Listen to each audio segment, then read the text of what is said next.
Tout d'abord, nous pouvons remarquer que le cinquième degré est introduit par un deuxième degré, une chose fondamentale dans le choral de Bach et dans la musique de son époque en général. Ce deuxième degré est ici dans son deuxième état de renversement, chiffré 4-3, ce qui est plutôt commun. Même si le renversement le plus commun pour un deuxième degré dans le choral de Bach est le premier renversement, chiffré 6-5. L'état fondamental, qui se situe juste avant dans le quatrième degré, est peu commun. Il est même plutôt rare. Remarquons cet échange entre basse et alto, do, ré, mi bémol à la basse, mi bémol, ré, do à l'alto.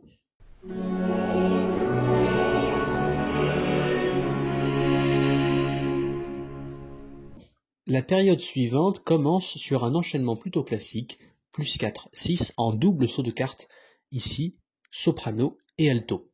Nous pouvons également remarquer ces mouvements contraires entre soprano et basse, et surtout cette basse descendante et conjointe absolument merveilleuse qui donne une grande plénitude à la musique.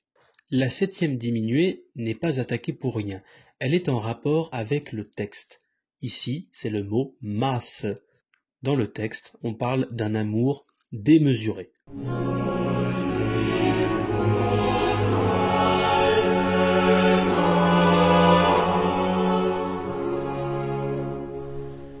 Nous modulons rapidement dans le ton relatif majeur si bémol. Pour cela, le premier degré en mineur devient sixième degré. Un degré pair qui permet donc d'introduire le cinquième degré d'une nouvelle tonalité. Nous pouvons remarquer une deuxième ligne de basse absolument remarquable, et celle-ci en plus est chromatique.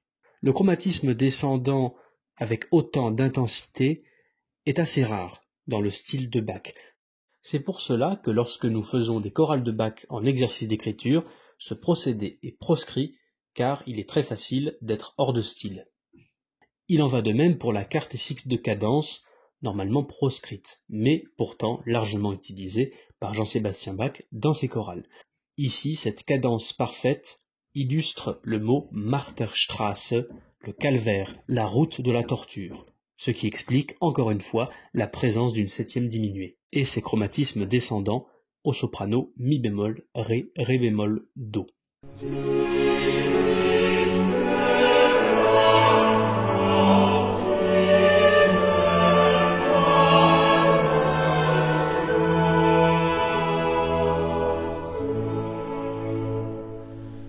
Nous continuons en si bémol majeur, puis soudainement une nouvelle septième diminuée, cette fois-ci qui nous mène vers ré mineur, troisième degré de si bémol majeur. Ici, elle introduit un récit au passé, où le narrateur décrit sa vie pleine de plaisir et de joie.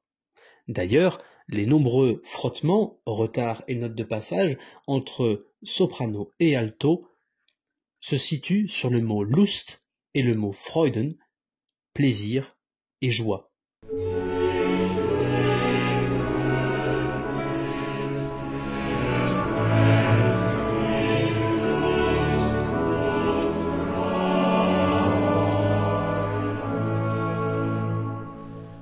Nous retournons en sol mineur lorsqu'il s'agit de souffrir.